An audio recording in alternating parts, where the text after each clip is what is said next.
Obviously drag has different intentions and my drag has always been about gender illusion. Credit John DavisHow. Painful is that?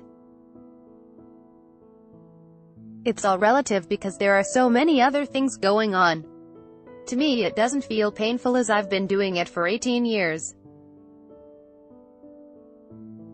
The most painful parts are the high heels, which can become unbearable. Then I tuck, which is turning my male genitals into something that will look female under a swimsuit highs. How do you do that?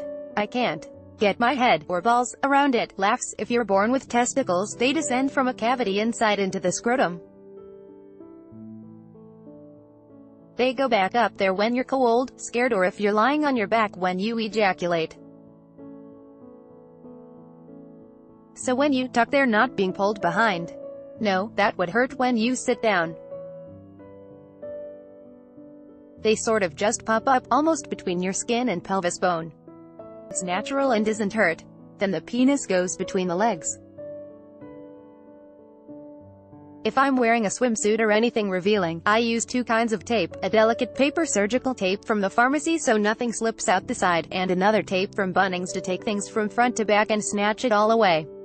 I love knowing part of your glamour relies on equipment from a hardware store. It does. You identify as somewhere towards the middle of the gender spectrum. At the same time, many people insist there are only two genders. There's biological sex, which is made up of not just external genitals, but your chromosomes and hormones. But when we talk of gender, they're the agreed ideas that societies have for how the sexes should behave.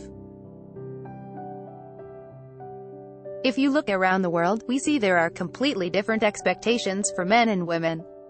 Times change. People who cling rigidly to gender binaries are more than welcome to.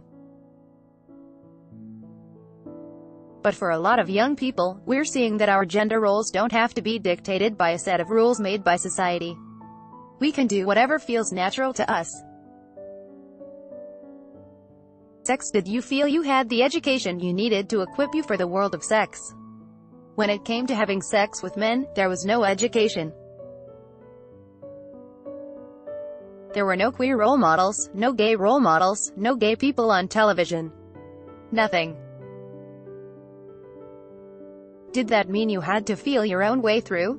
When I first had sex with a man, I was 18 and I thought, well, I'm not going to get pregnant, and he's not going to pregnant, so we obviously don't need condoms. It was friends who had to tell me, there are things other than babies you can catch from having sex without a condom. You've gone from someone who was quite naive about sexual health to a sex educator on social media.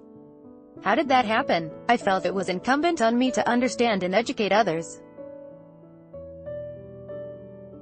I was always hungry for information and wanted to know more. On the American reality TV series RuPaul's Drag Race, you mentioned that you'd had sex in and out of drag.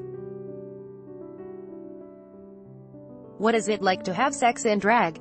I've seen attraction manifest itself in so many fascinating ways. Lots of straight identifying men have been attracted to me as Courtney.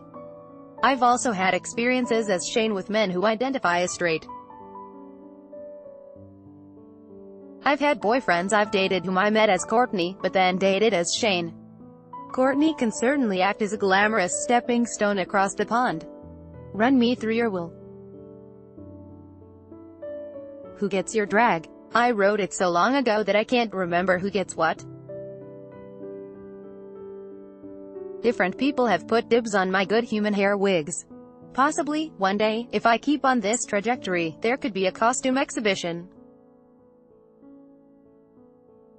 If there was a legacy prize set up in your honor, where would you want that money to go? Education. Something for young queer people who can't afford the education they want. Or it could be about gender and sexual education at large, through different organizations. Many gay organizations focus on liberating gender and sexuality minorities in places where people aren't afforded the same privileges we are in the West. Right now, there are more than 30 Commonwealth countries where it's effectively illegal to be gay, and in one of them you can be put to death. Are you scared of death? As I get older, I'm more comfortable with the idea of dying. I'm an atheist, so I don't believe in a heaven or afterlife. I believe that once I die, that's it. How do you want to be sent off? Buried in a cardboard box under a tree. Whatever has the least environmental impact. Just return me to the earth. A party would also be fun. Dicey Topics at goodweekend.com.au